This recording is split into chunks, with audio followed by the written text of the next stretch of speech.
For the first 5 to 7 years, we only did criminal completely.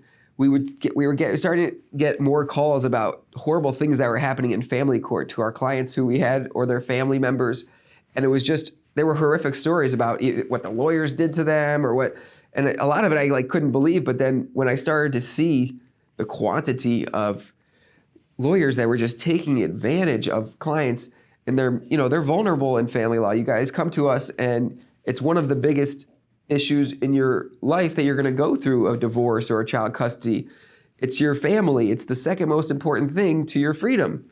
So when I started to see how terrible it was, we decided to start helping clients, and we started getting more and more clients to the point where we were helping them when DCF was trying to take their kids away from them, or a really vicious lawyer was trying to take advantage of somebody who can't afford $10,000 for a lawyer or $15,000 for a lawyer.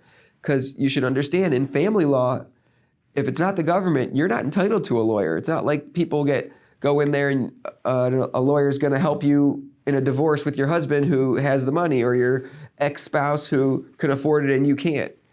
So what we tried to do is we tried to figure out a way where we could help them.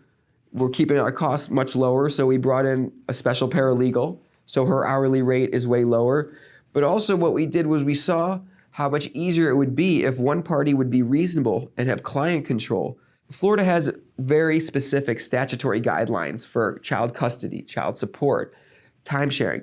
It's pretty much statutory. So if two attorneys are reasonable, there is no reason why the case shouldn't be easily worked out in mediation. However, attorneys totally go off the end telling their clients that they can get this and that when they know they're never going to get it. So we end up doing mediation and deliberating and going back and forth to court for 12, 18 months. And all we are doing as lawyers is taking the food from the children.